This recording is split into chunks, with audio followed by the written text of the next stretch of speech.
আসসালামু আলাইকুম। আজ আপনাদের নিয়ে এসেছি আমাদের গ্রামের এক অপূর্ব বর্ষার দৃশ্যের মাঝে। চারদিকে শুধু পানি আর পানি।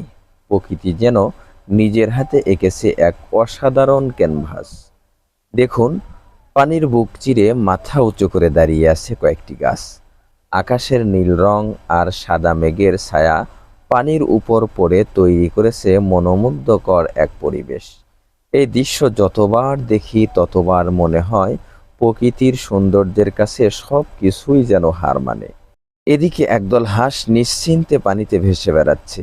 তাদের কিচিরমিচির আর পানিতে সাঁতার কাটার দৃশ্য গ্রাম বাংলার সৌন্দর্যকে আরও জীবন্ত করে তুলেছে।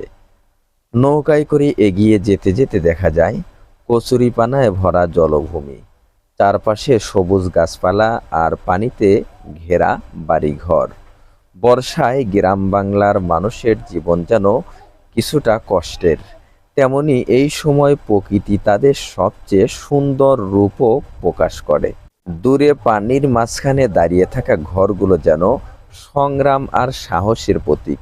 বছরের পর বছর ধরে মানুষ প্রকৃতির সঙ্গে লড়াই করে এখানেই জীবন গড়ে তুলেছে।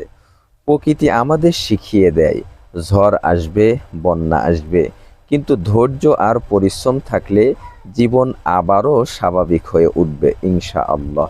ভিডিওটি যদি আপনাদের ভালো লাগে তাহলে অবশ্যই একটি লাইক দিন। মন্তব্য করে জানান আপনাদের এলাকার বন্যা পরিস্থিতি কেমন। আর এমন গ্রাম বাংলার প্রকৃত দেখতে আমাদের বাঙালিয়া গ্রো ফার্ম চ্যানেলটি সাবস্ক্রাইব করতে ভুলবেন না। দেখা হবে নতুন কোনো ভিডিওতে। আল্লাহ হাফেজ।